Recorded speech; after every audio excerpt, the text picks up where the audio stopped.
Horror Story, Cold Winds Through the Night. Chapter 1.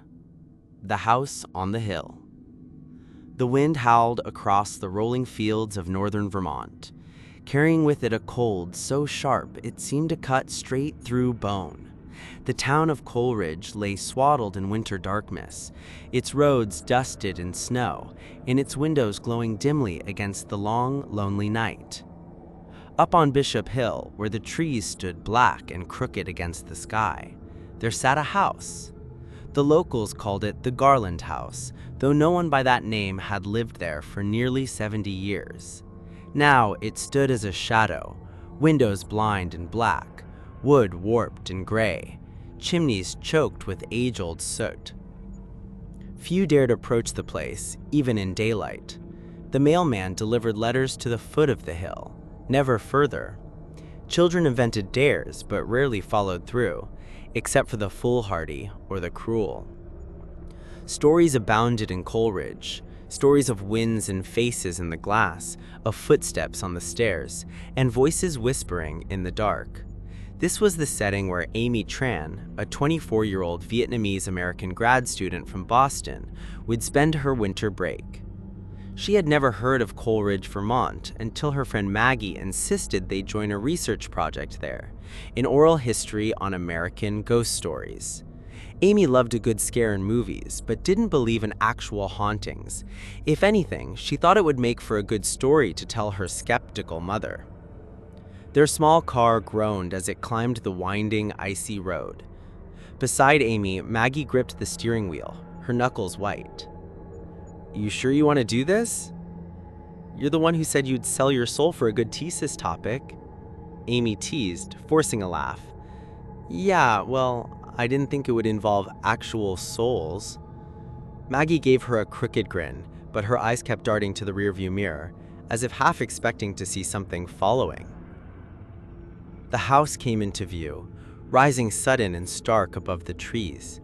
Its porch sagged, and the windows reflected nothing but the darkening sky. Even the snow seemed to avoid its steps. "Looks atmospheric," Amy said, trying to sound casual, but her breath left a little cloud on the glass. They parked at the edge of the property. The world was quiet, save for the wind and the crunch of their boots on the snow. The house loomed overhead, every board creaking with old secrets.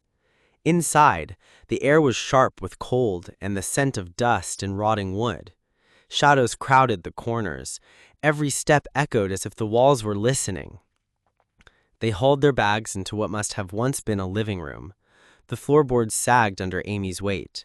An old fireplace yawned against one wall, its bricks stained with years of ash. "This place gives me the creeps," Maggie whispered in the silence. "You said the caretaker left us firewood, right?" Maggie nodded, eyes scanning the gloom. They found a pile of logs in the kitchen beside a rusted wood stove. The top and the sink spot nothing but brown water. The fridge hummed, but nothing inside was edible. As the last hint of daylight slipped away, Amy pulled out her phone and shined the light around the room. The beam flickered over peeling wallpaper, yellowed newspapers on a chair, and something else, a photograph, half buried under dust. Amy brushed it off. The photo showed a woman standing on the porch, her dress billowing in the wind. Her face was turned, blurred, but something about her posture sent a chill through Amy. "Hey, look at this," she called. Maggie came over. The wind rattled the window, and for a moment the house seemed to exhale around them. "That's the old Garland woman, I bet," Maggie shivered. "The one who, the one in all those stories." Amy laughed, but the sound fell flat. She tucked the photo in her bag, telling herself she would use it as a research artifact. As night deepened, the wind grew fiercer, rattling every loose shingle. The girls made a fire in the ancient fireplace, but the heat barely touched the icy air. They unpacked their sleeping bags and sat by the fire, the room dim except for the flicker of flame and the pale glow of Amy's phone. "You really don't believe in any of this, do you?" "Ghosts? Nah, I mean, sure, maybe people see things when they're scared, but that doesn't mean it's real. Maggie hugged her knees. My grandmother always said if you mock the dead, they hear you. Amy snorted. Your grandmother also said eating cold rice makes your hair fall out. A gust of wind slammed against the window, rattling the panes so hard both girls jumped. For a moment, Amy thought she saw a shape outside, a pale blur at the edge of the trees. But when she looked again, there was nothing but snow.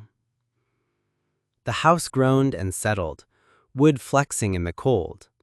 The girls tried to laugh off their nerves, telling ghost stories until their voices grew hoarse and the fire shrank to embers. But when Amy crawled into her sleeping bag, sleep wouldn't come. Shadows pooled in the corners, and the cold pressed in from all sides. She found herself listening, straining to hear footsteps or whispers or anything at all.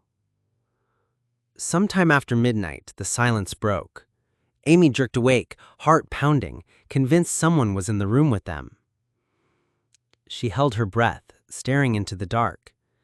There was the faintest sound, the soft, rhythmic creak of floorboards above, as if someone were pacing back and forth on the second floor. She nudged Maggie. Did you hear that? She whispered. Maggie blinked awake. The creaking grew louder, closer, like slow footsteps coming towards the stairs. It's probably just the house settling, Maggie whispered back, but Amy saw the fear in her eyes. They listened, rigid with fear, as the footsteps moved to the top of the stairs, then stopped. A silence deeper than before fell. Amy strained her ears, hardly daring to breathe. Then with a sound like fingernails scraping wood, the footsteps started down the stairs, one slow step at a time. The fire sputtered and died. The room was plunged into darkness. Amy clutched her phone, fumbling for the flashlight app, but her hand shook so badly she dropped it. The footsteps reached the bottom of the stairs and stopped again. Neither of them moved. The only sound was their breathing, quick and shallow. Then a voice, whispering from the shadows, hoarse, hollow, close enough to feel the cold of it brush their skin. You shouldn't have come here.